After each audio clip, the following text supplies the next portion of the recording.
Winning requires you to be different, and different scares people. When you're hungry for something, it's a non-negotiable. Everybody else quits when things get hard. Everybody else quits when they get sick, or they have an excuse, or they get in a funk, or they get, whatever. If you believe in yourself, like you actually believe, if you genuinely believe in yourself, you are 75% already there towards your goals. Like you will accomplish them. If you believe yourself, put in the work, it's done. So people that aren't going to see your vision, people didn't see Jeff Bezos' vision, people don't see Elon Musk, people don't see Kobe and Jordan's vision, and that's okay, but you've got to be willing to see it in yourself.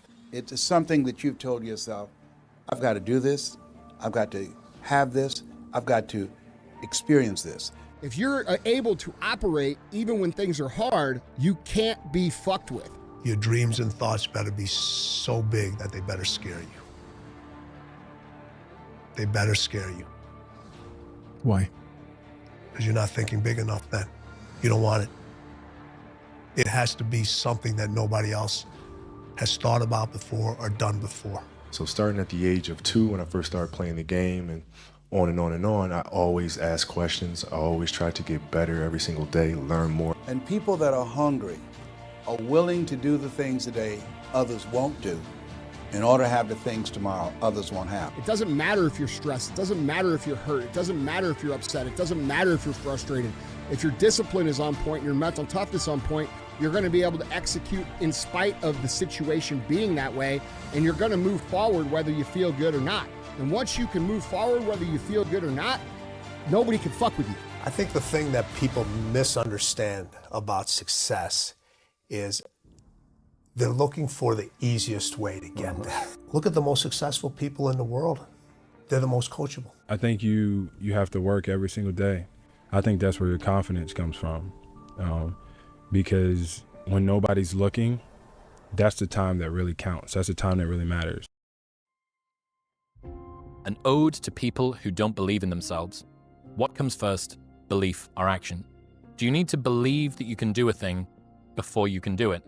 Fake it until you make it is one option, but incredibly hard if you're introspective and have low self-belief and high standards. So what about make it until you believe it? My name is Kobe Bryant, 17 years old. I wasn't invited to parties or friendly gatherings on the weekend. So on Fridays and Saturdays, I would go in my rec room with my basketball and basically dribble myself to sleep. You got 24 hours in a day. 8 hours you sleep, and most people work a 9 to 5. So 8 hours you working. Okay, so we had 16 hours. We got breakfast, lunch, and dinner. So we had 19. It take you an hour to get ready.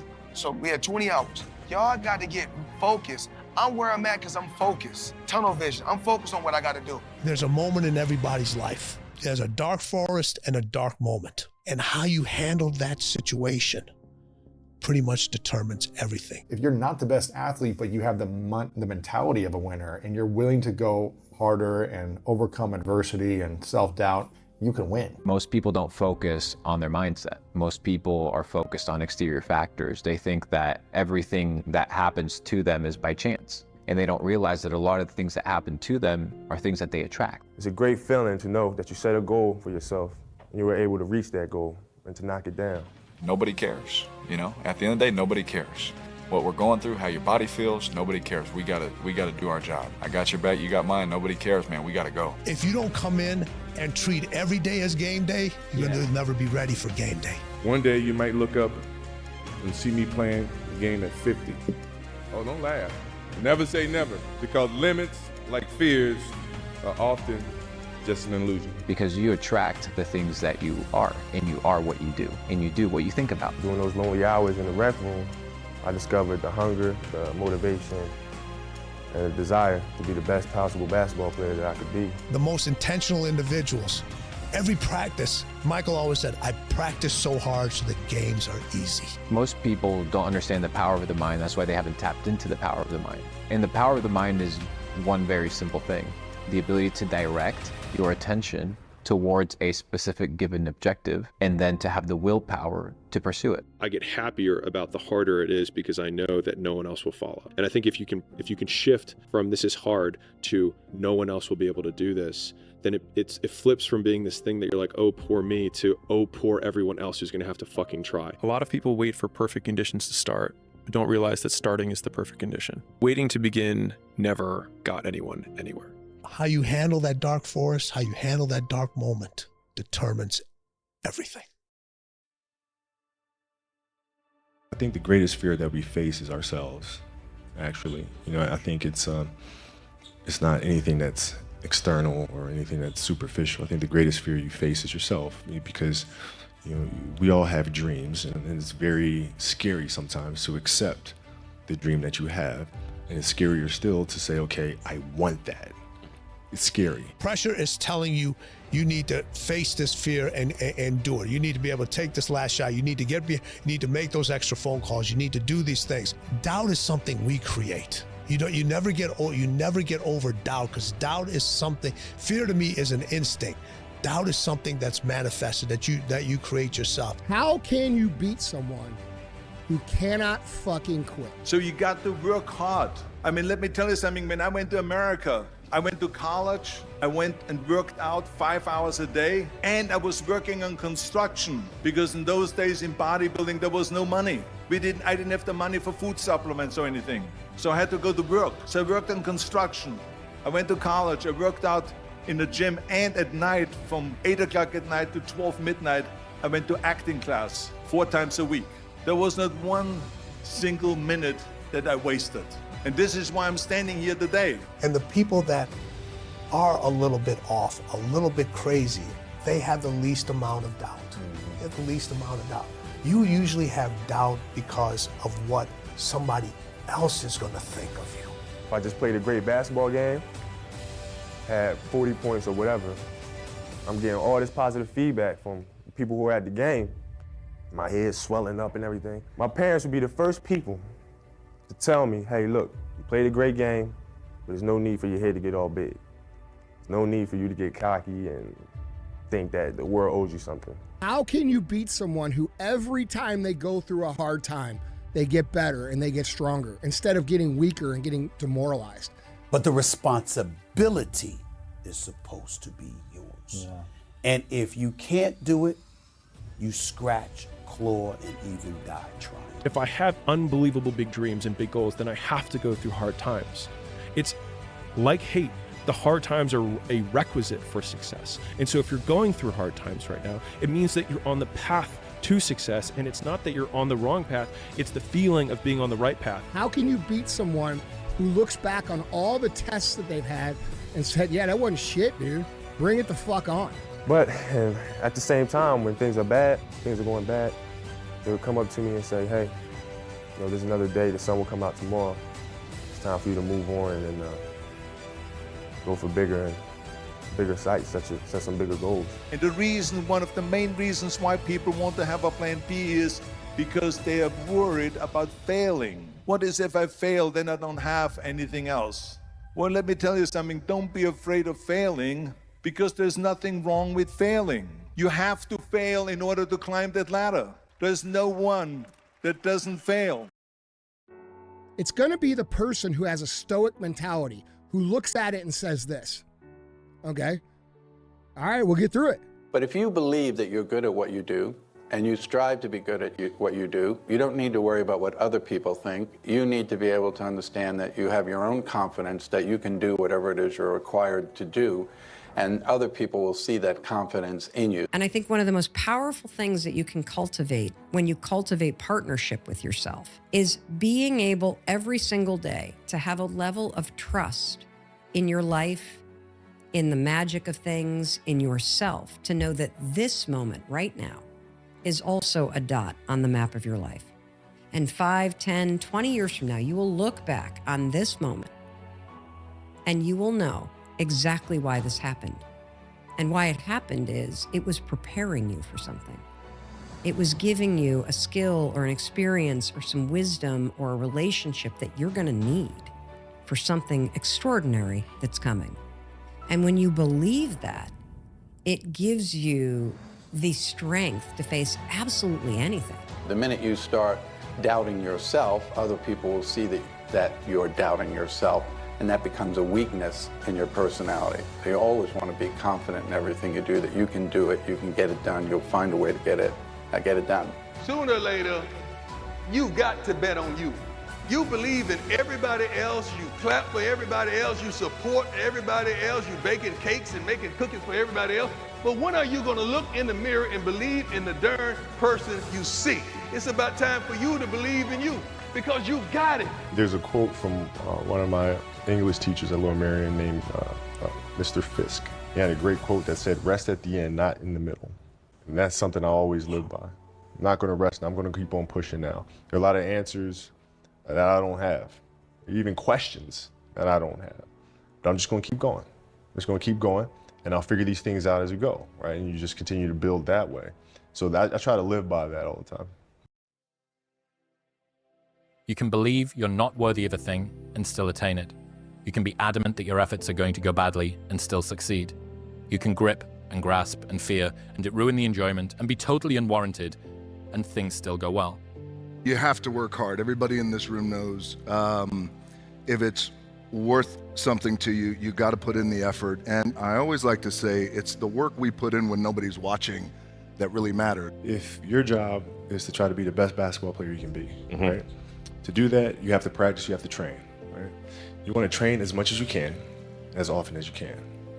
So if you get up at 10 in the morning, train at 11, right? 12, say 12, train at 12, train for 2 hours, 12 to 2. You have to let your body recover. So you eat, recover, whatever. You get back out, you train, start training again at 6. Train from 6 to 8, right? And now you go home, you shower, you eat dinner, you go to bed, you wake up, you do it again, right? Those are 2 sessions. Right? Now imagine you wake up at 3, you train at 4. You go 4 to 6, come home, breakfast, relax, blah, blah, blah. Now you're back at it again, 9 to 11, right? You relax, and now all of a sudden you're back at it again, 2 to 4, and now you're back at it again, 7 to 9. Look how much more training I have done by simply starting at 4, right? And so now you do that, and as the years go on, the separation that you have with your competitors and your peers just grows larger and larger and larger and larger and larger. And by year 5 or 6, doesn't matter what kind of work they do in the summer, they're never going to catch up. You can have no self-belief and show up anyway. You can want more for yourself without knowing exactly what that looks like. You can doubt the process, question your talent, be uncertain that you're making progress, disparage your accomplishments, permanently feel like you're not working hard enough no matter how hard you work, never give yourself a break, fail to fully feel gratitude, be terrified of never reaching your goals, and still end up in a place that your 20-year-old self could not imagine you'd ever get to. I've had many movies go in the toilet. I've lost bodybuilding competitions and powerlifting competitions and all that stuff. So I had made plenty of failures. It's always important to bring that up because people should know that you never will be able to go through life without failures. Failures make us learn. Failures make you stronger. Pain makes you stronger. So I think all of that is good. I have to work. I have to work. I have to do something with my own 2 hands. So I have a philosophy these days that you got to put in the work with our own 2 hands because this is the stuff that you can control. We control the controllables, as we say. The other part is a competitive nature that is in my DNA and it's in my blood, just like it runs in all of our constitution and our makeup here, where I love the competition, I love to win, and I also love to learn. I don't say lose, I say I love to learn. If I start earlier, I can train more hours. And I know the other guys aren't doing it because I know what their training schedule is. Right? So I know if I do this consistently over time, the gap's just going to widen and widen and widen and widen and widen, and they won't be able to get that back. Most people are afraid to fall on their face, which is ironic because they're afraid to fall on their face in front of people that won't even matter fucking 5 years from now, which if you're gonna sacrifice your entire success, your entire life story, everything great, all the potential you have, because of people that won't matter in 5 years, that is the most ridiculous shit ever if you actually think about it and say it out loud. You are sacrificing your entire life, everything you want, for the opinion of people that won't even be in your fucking life 5 years from now. The process it takes to be number one and stay at number one, you have no idea. Everybody wants to sit in your seat until they have to sit in your seat. Very few people understand. Everybody thinks the more you win, the more successful you are. It just makes everything so much easier. And they don't understand the pressures that these individuals put on themselves to continue to perform at the highest level. I think the definition of greatness is to inspire the people next to you. I think that's what greatness is or should be. It's not something that lives and dies with one person. It's how can you inspire a person to then in turn inspire another person that then inspires another person. And that's how you create something that I think lasts forever. Yeah. And I think that's our challenge as people, is to figure out how our story can impact others and motivate them in a way to create their own greatness. You got to fucking fight. Shit's hard. It's hard as fuck. You're going to have days where you don't want to do anything. You're going to have days where getting out of bed is the hardest motherfucking thing you ever did in your life. You got to get the fuck up and you got to get in the fucking fight. So if you wake up in the morning and you don't want to do something, you don't care enough about yourself. And that's what you need to really research is, man, why am I not doing this for myself? Because that is the number one purpose in life, is to better oneself. I now see anything is possible and that you could train for anything. There's nothing you can't do. You can't be the best in the world at something, but you can be a lot better than you are at anything you want to put the time into learning, whatever it is. You could do anything. My mind is always try to get more history to my career, and it's never enough for me. It's never enough for me. I always train so hard because, you know, I started like that, training so hard because in my mind always when I was a kid, I say, I want to be a champion. And then I realize I accomplished the champion and I say, it's something else more. My mind is never enough for my mind. Be hard to kill. Be easy to love. Be kind with your words. Be generous with your time. Be ready to strike. Be controlled with your temper. Be open to growth. Be willing to heal. Be protective of your reputation. Be respectful of all. Be ready with a plan for violence. Masculinity is a gift from God, and it's to be shared with humanity. Never dim your light. That's reality. The minute you lay down is the minute that all those demons and all that anxiety and all that stress and all that fear can get you. You have to keep fighting. You have to wake up and do your fucking job.